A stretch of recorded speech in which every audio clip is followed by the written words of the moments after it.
Olá, saudações, sejam bem-vindas, sejam bem-vindos. Vamos para a parte 4 do nosso vídeo Literatura Brasileira sobre República dos Sonhos da Nélida Pinhon. Então é uma obra muito extensa, assim, várias gerações. Inclusive na parte nós temos a voz do Madruga, né? O Madruga, os dois pontos dessa parte, em que o Madruga está falando dos filhos e depois o Madruga vai falar dos antepassados, né? Então o Madruga com relação com o avô.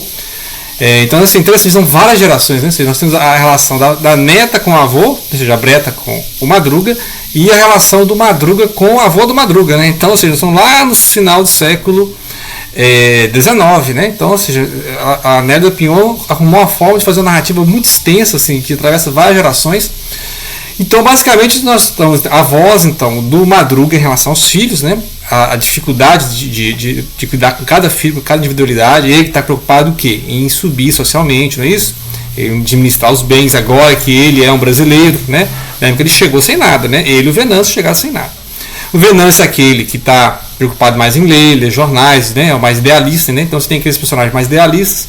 O Venâncio, o Tobias, filho do Madruga, são os personagens idealistas, que gostam de livros, que gostam de questionar a realidade.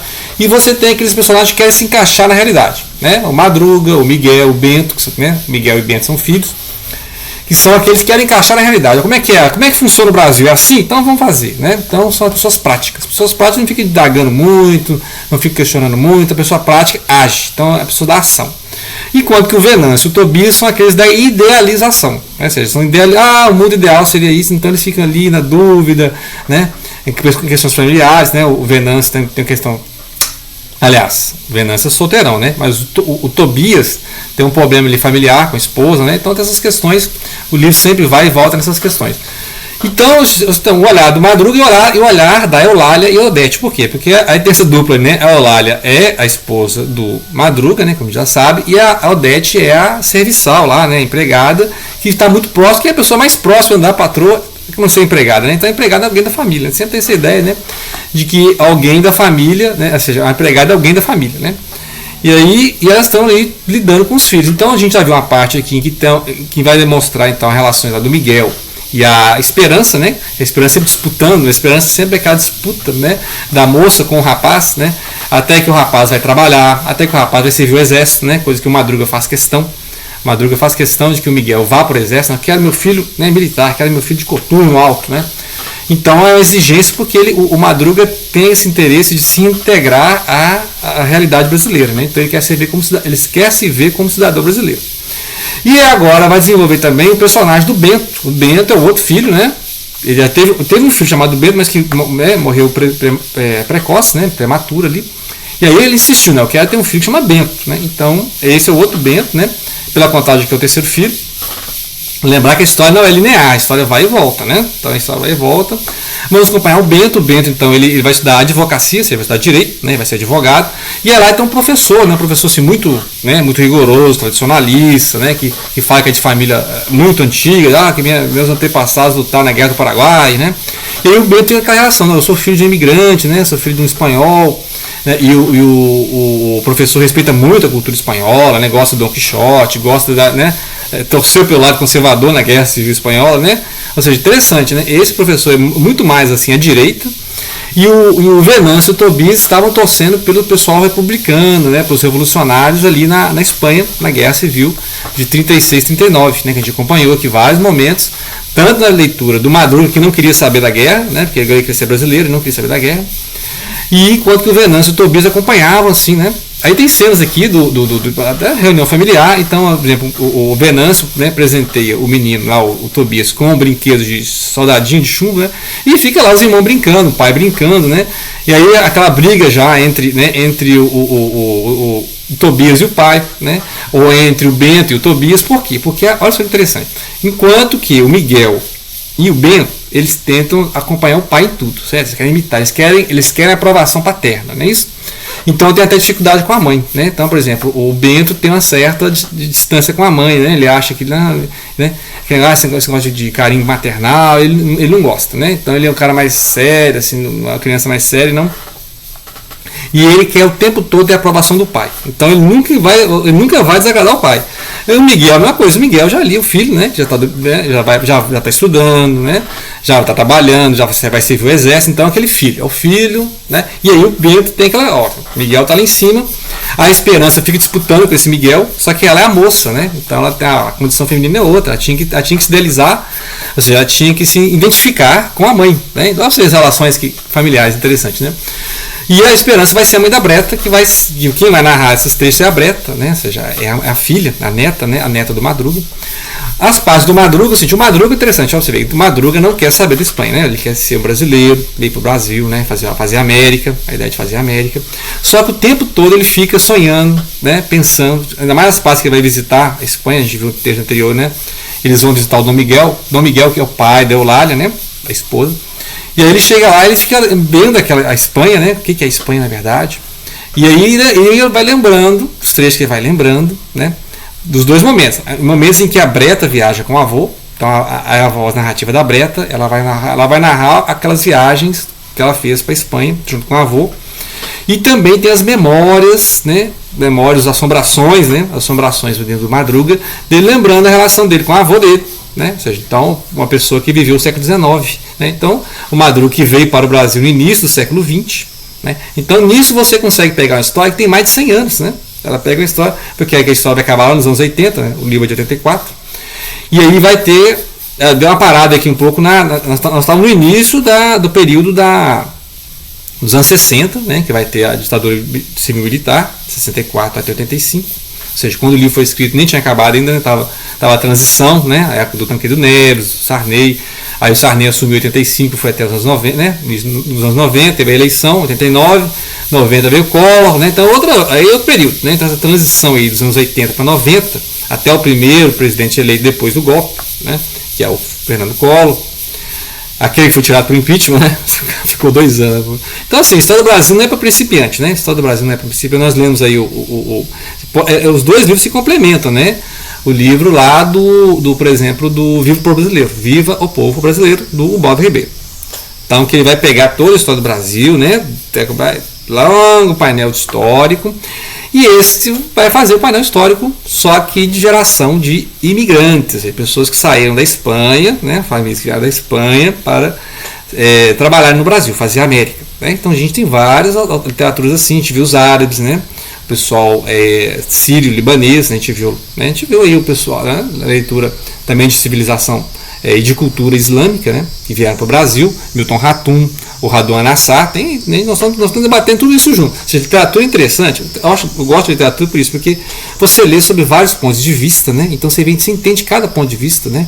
Não existe um ponto de vista total para ver tudo, né? Assim, na cultura humana, né?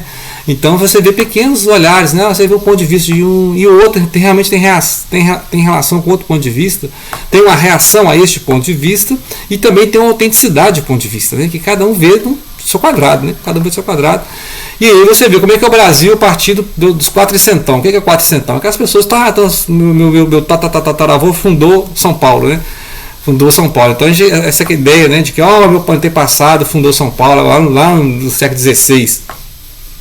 Então a família brasileira de 400 anos, né? Então o cara bate na mesa, tem 400 anos de Brasil. E aí você vê uma família que tem 100 anos de Brasil, ou seja, o pessoal que veio, né, no início do século XX e vai mostrando essas transformações da Europa, como a Europa vê o Brasil, como o Brasil se vê a partir do olhar do imigrante, né? E aí esse professor, né, voltando ao professor aqui, né, o professor em relação ao Bento, é isso, que o professor baixa na mesa e fala, olha, minha família é influente, né, e ela está aqui desde a época do Guerra do Paraguai e tal. E o Bento, ele é imigrante, filho de imigrante, então ele fica ali, olha, na verdade eu sou o novo Brasil, né? Ele fala assim, eu sou o novo Brasil, que é uma forma dele se sentir inferior a esse professor, né, que ele admira muito, né? Ele admira muito esse professor, um cara muito conservador, muito tradicionalista, muito direita, né? Um cara de direita. E o Bento tem essa ideia de poder, inclusive a ideia de oratória que ele tem é a ideia de oratória para o poder, para a política, né? Então, o professor fala bem, o professor se expõe bem, tem muita retórica. Muito bem, a retórica então serve como uma forma de você alcançar o poder. Então ele vai mostrar isso e vai mostrar então que o Miguel e o Bento vão se tornar esses filhos, né, que vão ser o braço direito do Madruga, né? E aí o Madruga vai ter os seus problemas lá com quem? Com o Venâncio, com a Esperança, né, que é essa filha que não aceita muita condição feminina, e com o Tobias, né, que é o filho que vai se envolver nos anos 60.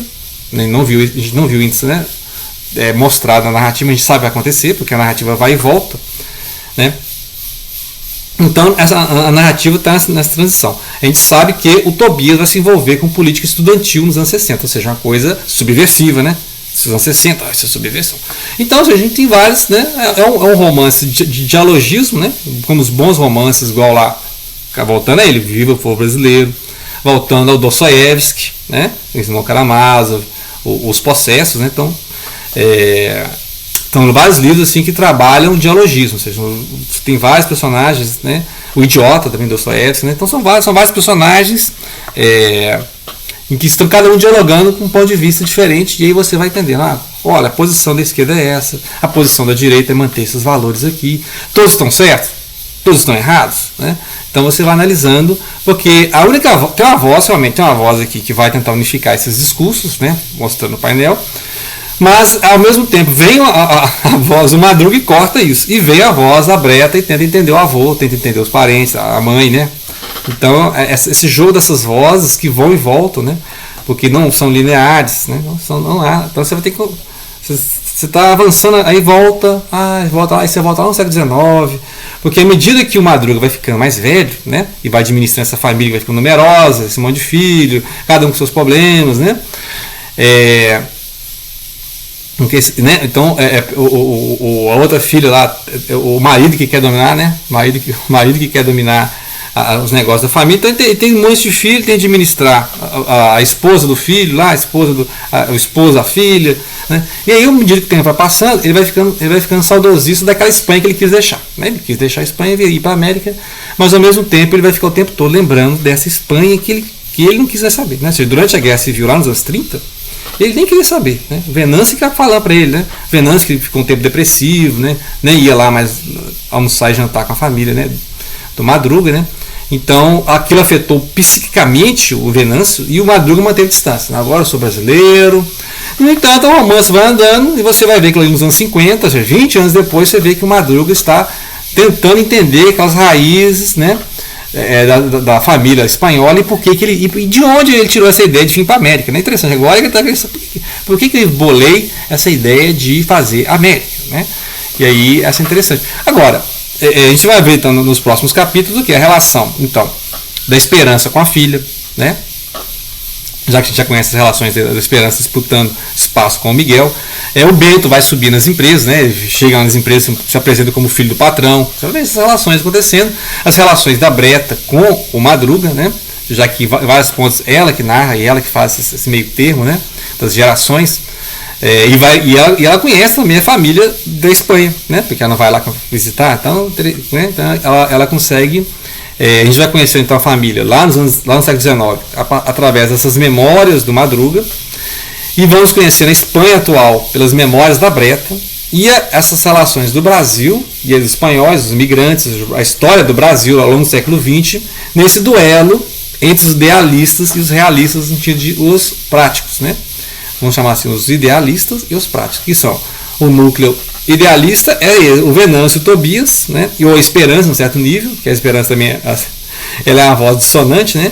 E aqueles que querem seguir o Madruga, fazer tudo que o Madruga faz, que é os práticos, né? Os homens de ação, a política, né? Vamos entrar na política, que aí é o próprio Madruga e os filhos Miguel e Bento, né? Então ficou essa família, e eu senti no meio de tudo isso a Eulália e a Odete tentando administrar a família, administrar a casa, evitar as brigas domésticas, né? Então sempre tem um pouco disso, meio a Casa dos Espíritos. Eu leio o livro que eu estou o tempo todo lembrando a Casa dos Espíritos, né? A primeira vez que eu li a República dos Sonhos, eu não tinha lido a Casa dos Espíritos, a gente leu junto esse ano, né? E agora, eu estou relendo a República dos Sonhos, gente, mas que interessante, que a gente nunca relê o mesmo livro, né? A gente está relendo, mas eu já estou com outra visão, porque eu não tinha nenhuma dessas visões de relação de literatura comparada quando eu li a primeira vez, né? O República dos Sonhos. Então, agora lendo com calma, leitura atenta, ponto a ponto, e lembrando as leituras da Casa dos Espíritos, né? Da Isabel Allende, aí você faz as interrelações, né? Interessante, que é da mesma época os dois romances, né? Então são 3 romances que você pode ler, assim, de questão de familiares, de questão de história, né? Que Viva o Povo Brasileiro, Casa dos Espíritos e República dos Sonhos, né? São 3 livraços, assim, que sensacional, clássico, né? Clássico, como diz o Vitor Calvin, nunca deixa de dizer o que tem para dizer, né? Ok? Então, grato pela atenção e aguardem mais 2 vídeos, né? Mais 2 vídeos a gente termina de ler, então, A República dos Sonhos, da Nélida Pinhon, né? Ok? Grato pela atenção e não deixem de compartilhar.